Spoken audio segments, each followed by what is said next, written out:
Hello and a warm welcome. You're watching the Center Stage Twitter Face-Off debate. Here is the question that we're asking. It's been 30 days, a month, since Narendra Modi took over and became India's Prime Minister.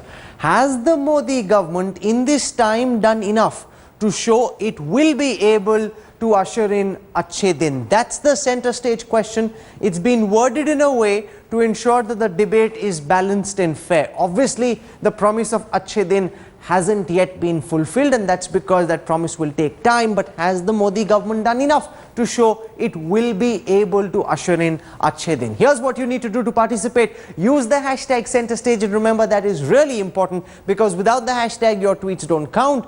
Post your comments to us with the hashtag center stage, and they will be analyzed live in this Twitter debate. But before that, let's take a look at some of the big hits and misses of the Modi Sarkar in its first 30 days in office. Achhe Din. Achhe Din. He promised to usher in good days if voted to power. And as Prime Minister Narendra Modi gets set to complete 1 month in office later this week, the big question is, has he delivered on his promise? For now, Narendra Modi has zeroed in on 3 key areas where he wants the PMO to pay greater attention: redressal of public grievances, improving centre-state relations, and meeting requirements of the armed forces. The other areas fighting for Modi's attention are civil aviation, telecom, health and banking. Narendra Modi scored some big hits within days of taking over as Prime Minister. So it's been 30 days of Modi Sarkar. Let's take you through the hits and the misses. Let's begin first with the hits, the points that the Modi Sarkar has made which have gone down well with the public. Well, first and foremost, inviting all SAARC leaders for the swearing-in ceremony. That's something that took most people by surprise. And one of the biggest hits, of course, was the fact the icebreaker meeting that the Prime Minister had with Pakistani Prime Minister Nawaz Sharif. The other positive of 30 days of Narendra Modi government, a special investigation team that was set up for black money, for the return of black money from Swiss banks. Also purging group of ministers and EGOMs for swifter decision making. That's another move of the Modi government which was hailed. And also the new ministry that was set up to clean Ganga and the rejuvenation plan that was put in place for River Ganga. That's something that has been appreciated by many. But there were certain decisions that backfired. Let's now take a look at the misses of Modi Sarkar. 30-day period we're looking at. The first big one, rail fare hike. That's been an unpopular move. Many though say it's a bold one. The other one, runaway inflation that we are seeing. Inflation figures currently at a 5-month high.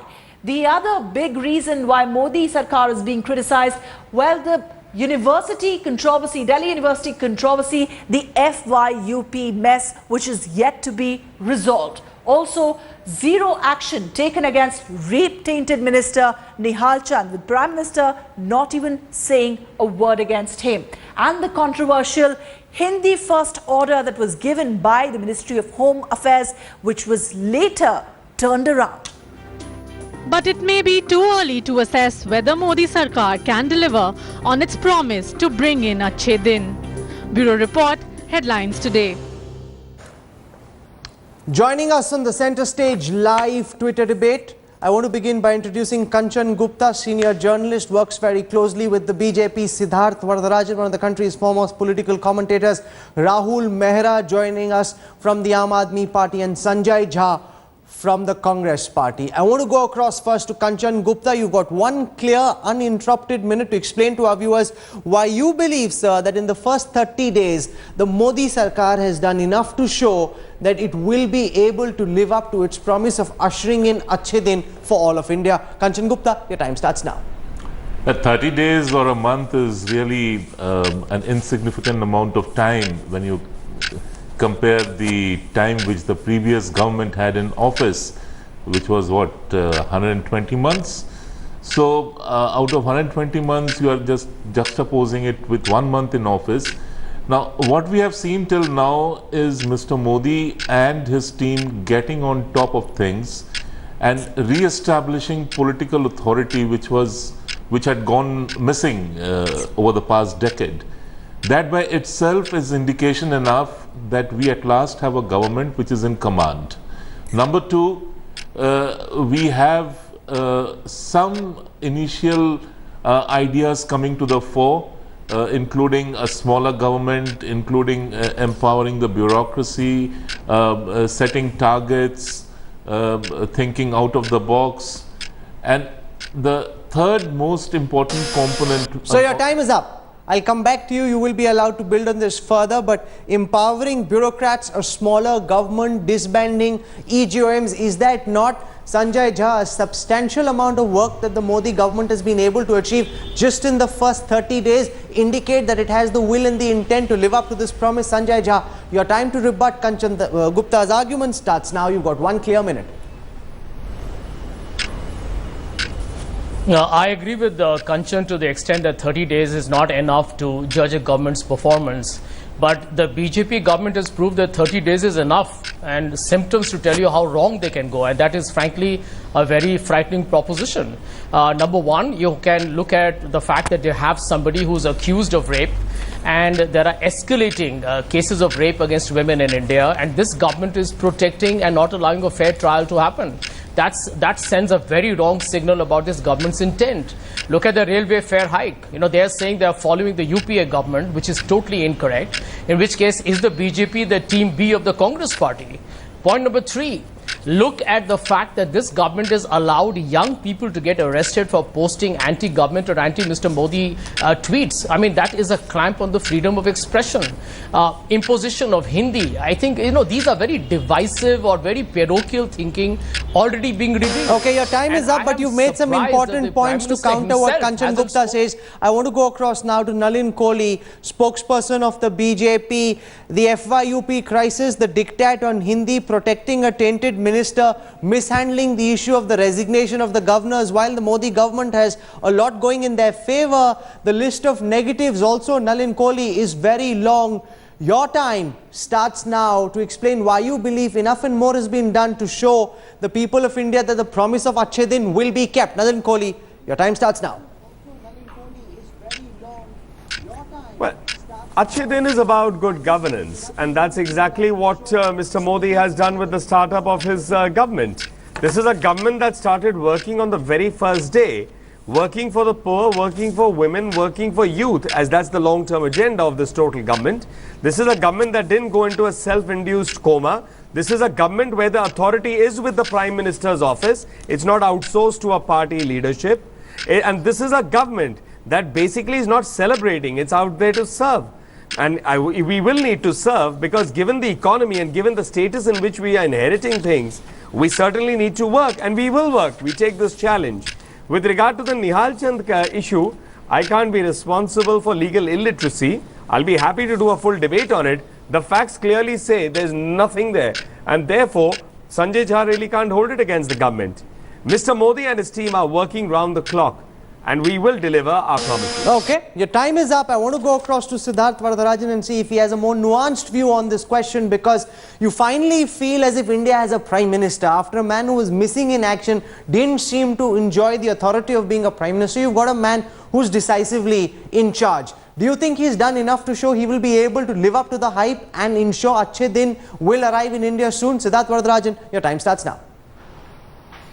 Well, he has an incredible mandate, and I think he has been very forceful in his pronouncements as Prime Minister.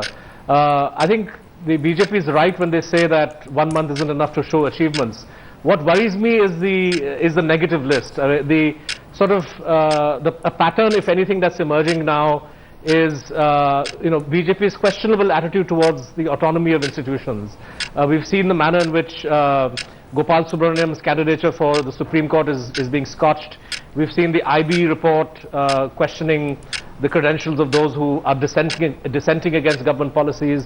You've seen the UGC and the Ministry of HRD attacking the autonomy of Delhi University, whatever one may think of the four-year program. So I think these are disquieting trends which don't speak well about the independence of institutions. And there's a more fundamental contradiction in the BJP's promises, because he is making promises of a populist nature for the masses, but at the same time he has a corporate constituency to we need to appease. hold that back. You're suggesting that it's a government beholden to corporates, now setting the ground for a clampdown on NGOs and also targeting institutions. The list of negatives, argues Siddharth Varadarajan, more than negates all the positives. I want to give Nalin Kohli an opportunity to rebut that before I bring Rahul Mehra in. Nalin, you don't have a fixed time, but just quickly rebut what Siddharth Varadarajan said. Well, I mean, the attack on institutions is just being made out as an argument point. The 4-year program is an illegal course. It's a course that does not have the approval of the UGC. It's a course that's a fraud on the students. It's not been approved by the President of India, who's the visitor. And at the end of the day, if you read the amendment to the ordinances of Delhi University issued in December 2012, it mentions only 2 courses as a 4-year program for 80 seats. How has it been extended to the whole university? So, I mean, if frauds are being committed, and if the UGC as an institution is correcting it in student interest, that should be welcomed. Okay, With Rahul regard Mehra, to the Hindi controversy, yes. I think a lot has been said. It was a circular May or March, which, I mean, got just done on 27th of May. Rahul Mehra, if we were to compare 30 days of the Aam Aadmi Party government with 30 days of the Modi government, will you be prepared to accept that Modi has shown that he's far more mature, far more experienced, and therefore has taken the steps in the direction of being able to fulfill the promise of Achhe Din? Or do you believe that Kejriwal did better in 30 days in Delhi than Modi has been able to in his first month in power? Rahul, I'm not going to fall into your trap of comparing one party to the other party. The mandate is entirely different. We were a minority government, and BJP's is a government which has a huge mandate of the people of India. So let's not even compare the two. As far as the wherewithal and the will to do, we started working 48 hours even before taking oath. So forget about Mr. Modi acting upon as a president, as the prime minister of the country immediately after taking oath and taking office. But these are not the comparisons to be made. I'm glad that there is a decisive mandate. Before being Aam Aadmi Party leader, I'm also a very responsible citizen of this country. I would like the Narendra Modi government, the government of India, to succeed on the promises that they have made to the people of India, that they would bring in Achhe Din to every ordinary citizen, and not only to the bigwigs and the 0.01% where India exists. But there are huge okay, your time is up, Rahul. I will come back to you. Let's build on what all our guests have said in the first round, that they've spoken the negatives and the positives. With Kanchan Gupta, I want to take up the negatives and the argument that Siddharth Varadarajan made, that there seems to be a concerted attack on institutions. Modi wants to assume all power in himself, wants institutions to be subservient. Those who fall in line will have Achhe Din come for them, but those who oppose him will be vanquished and banished. That's the charge, that's the fear, and people are saying he's actually playing to that fear. How do you respond to that charge, Mr. Gupta? Well, Siddharth has sort of, I think, got used to the idea of a government that lacks political authority, a government that lacks the ability to assert its presence in the manner in which institutions function. And when I say institutions over here, I mean institutions of the state. So he and others who would want it otherwise should really start getting back to the idea, or should sort of accept the idea of a government being in control. And when I say a government is in control, it is also in control of institutions without in any manner impinging on the functional autonomy of those institutions. So if there is scrutiny, it is not automatically equal to curbing the autonomy or the functioning autonomy of the institutions. And one of the points which was made was about this IB report on NGOs. I think NGOs have had a free run in this country for far too long. And that really peaked over the last 10 years when there was virtually no scrutiny by the Home Ministry. Barring the time when Mr. Chidambaram was the Home Minister, except those, okay, that's an important point, and let Siddharth respond. That there is greater just a last scrutiny. Point, Rahul, yes, quickly. Rahul, one more point which I just wanted to make before I wrapped up this intervention is that people are forgetting that what Mr. Modi has done in the first 30 days is also to re-engage with the immediate neighborhood. And till now, our sole obsession was with the Western neighbor. Mr. Modi has now started. Okay, that's an important point, and that clearly is one of Modi's biggest achievements. But Siddharth Varadarajan raised the issue of institutions being targeted. Kanchan Gupta counters by suggesting that there is greater scrutiny. No institution has been acted against. If institutions had a field day, and surely even you would accept that there may be some NGOs who were not up to the right things and were taking money from vested interests and acting against Indian nationalist interests. If questions are being asked, is that necessarily a bad thing? No institution so far, at least Siddharth Varadarajan, has been negatively impacted. Look, we have to distinguish between institutions which are part of the separation of powers within the Indian state and which operate as checks and balances. So the Supreme Court of India or the Telecom Regulatory Authority of India or even the university apparatus and NGOs. Right? NGOs operate within the laws of the land, as do all institutions. If the government has evidence of wrongdoing, let them prosecute, right?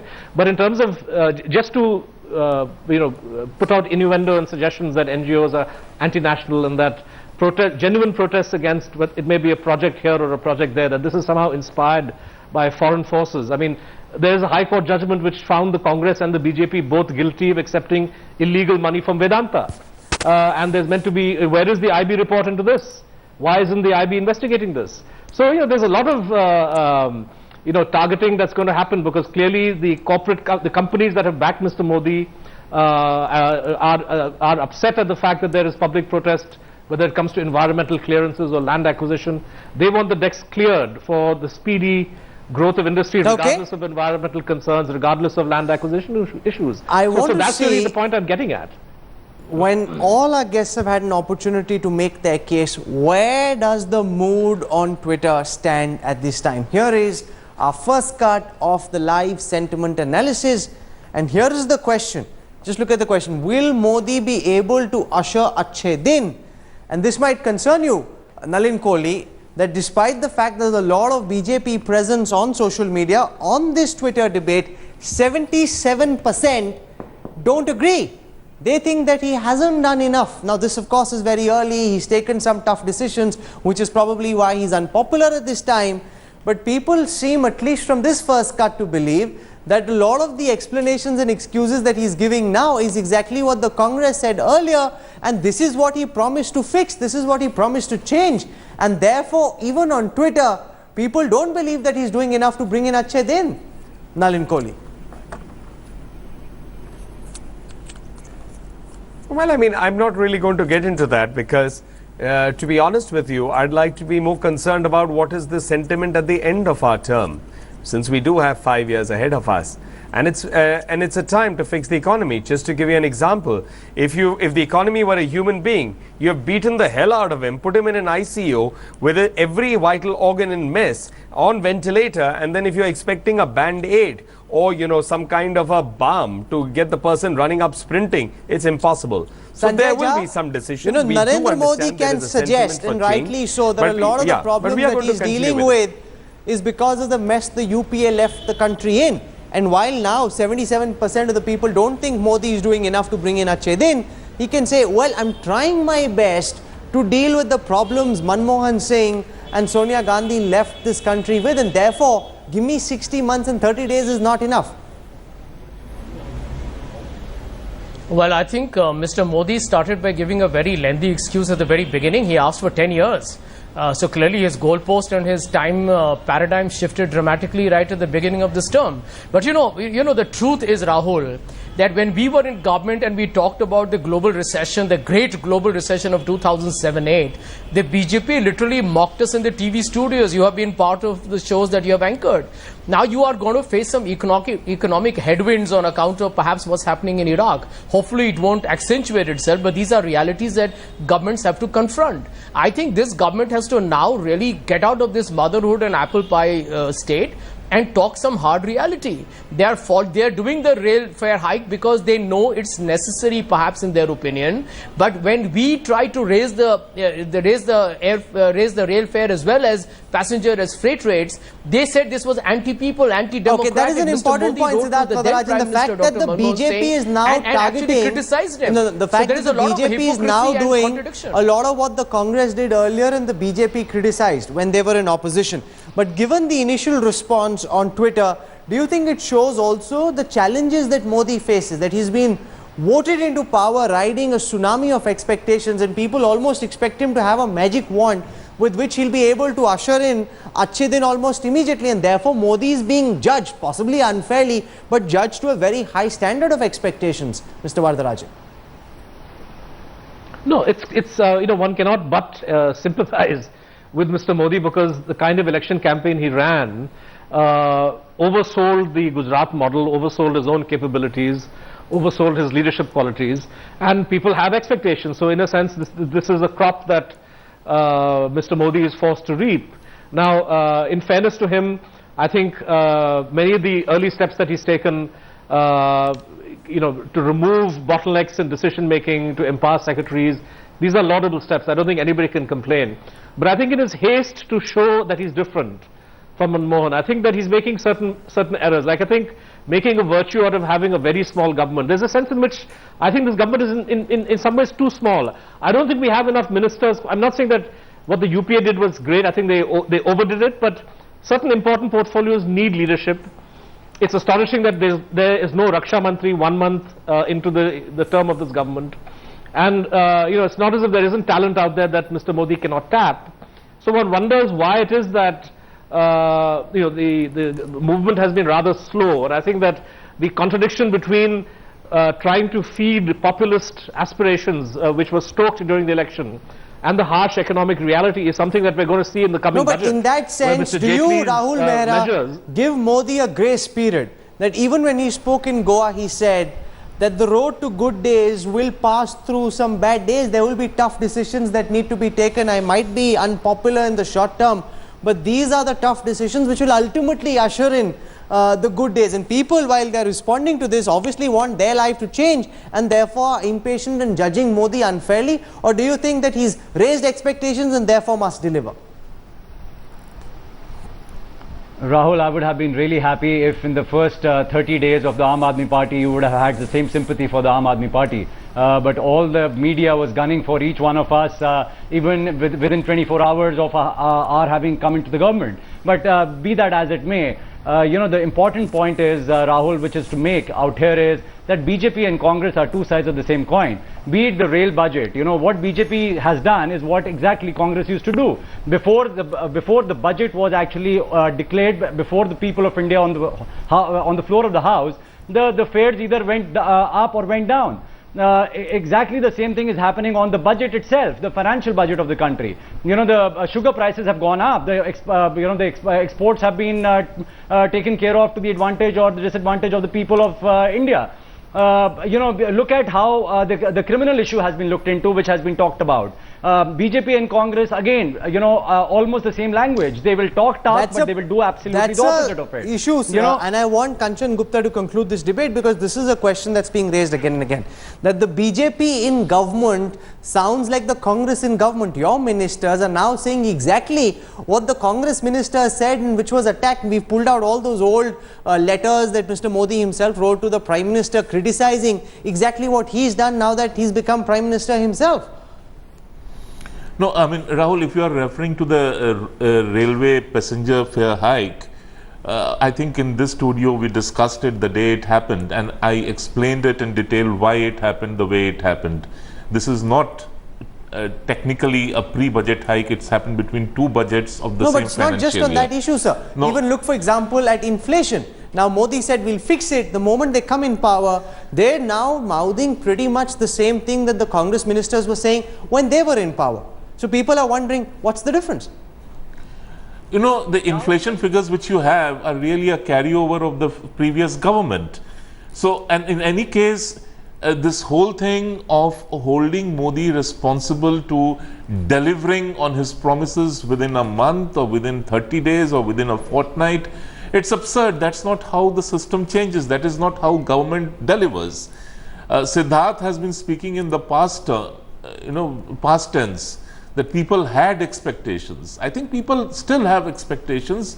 Those expectations are no doubt, huge. Whether it was for the campaign which Mr. Modi ran, or whether it was because of the way the people perceived the leader they desired, the expectations are huge. Well, and Mr. Modi has to deliver on those expectations. But I think drawing a red line on the 30th day doesn't make much sense. Well, this is something that journalists must and will do. Assess the Modi government's performance at regular time periods. Let's see what the final verdict on Twitter is. Here is the final sentiment analysis. It's changed a bit since we first put those figures out.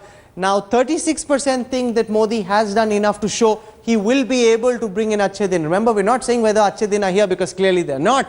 But 64%, almost 2 in 3 people who've responded on Twitter, which is dominated by people who like the BJP, still believe that Achhe Din aren't here, and Modi hasn't done enough to show that he'll be able to live up to that promise. And Nalin Kohli and Kanchan Gupta, that just reflects how high the expectations of Prime Minister Modi are. And really, people believe he has a magic wand which he would change their lives with. He hasn't been able to do so, and expectations will continue to rise. We, of course, will keep tracking what the government does from here on. For the time being, Nalin Kohli, Siddharth Vardharajan, Rahul Mehra, Sanjay Jha and Kanchan Gupta for joining us on the Twitter debate on Center Stage this evening. Thank you very much.